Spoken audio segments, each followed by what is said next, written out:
Bienvenue dans le making-of d'Irminsul. Irminsul. Ah, c'est nul, c'est net.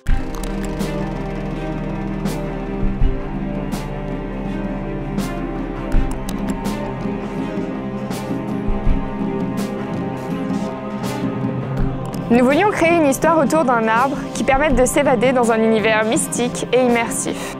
Irminsul est directement lié à l'arbre-monde des légendes scandinaves, Yggdrasil. Il y est considéré comme le pilier du monde et permet de faire le lien entre l'homme et l'univers. Notre film compte comment un arbre germe des entrailles du vide pour se développer dans un environnement organique jusqu'à s'élever au-dessus des nuages pour venir soutenir la voûte céleste. À travers cette histoire, nous souhaitions traiter de façon métaphorique la naissance de la vie. C'est pourquoi l'humain apparaît à différentes reprises dans la première partie. Au commencement même de notre projet, nous avions tous en tête une identité graphique très forte. Mais qui dit identité forte, dit difficulté à se mettre d'accord. Nous avons donc créé différents mots de panel pour mieux visualiser ce que chacun imaginait et pouvoir prendre des décisions. C'est par exemple à ce moment que nous avons décidé de la transition du noir et blanc à la couleur pour souligner la naissance jusqu'à l'épanouissement. Cette évolution, ainsi que les émotions ressenties, devaient être marquées par la musique. Composée par Morgan Kenward du studio Kiwi Records, elle mêle deux thématiques. La naissance, représentée par un aspect très organique, presque dérangeant, puis l'élévation, jusqu'aux cieux, purs et grandioses. Nous avons eu l'occasion de nous immerger dans la forêt de Brocéliande pendant 3 nuits. Ce tournage nous a permis de tester les mouvements de cam, les échelles et les ambiances qui nous intéressaient. La première partie du film contient plusieurs plans au ralenti. Nous avons tourné avec une Phantom Flex 4K mise à notre disposition par Yann Alain. À 1000 images par seconde, il nous a fallu un maximum de mandarines.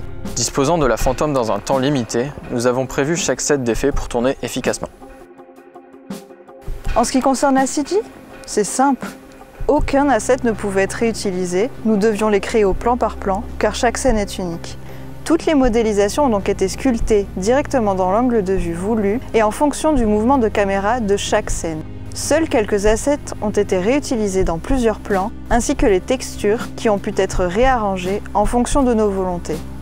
Le lighting était une phase très importante pour pouvoir donner vie à nos différents univers, comme pour le plan de fin, qui a été un réel défi, car il devait mêler deux ambiances totalement différentes dans un même mouvement de caméra. Une autre problématique était de garder l'échelle de nos scènes. Ça nous a parfois amené à traiter des plans partant de l'insert jusqu'au plan d'ensemble. Dans ce genre de cas, la CG a été adaptée grâce à du displacement et des shaders construits à base de maps animées, pouvant s'adapter à toutes les échelles voulues.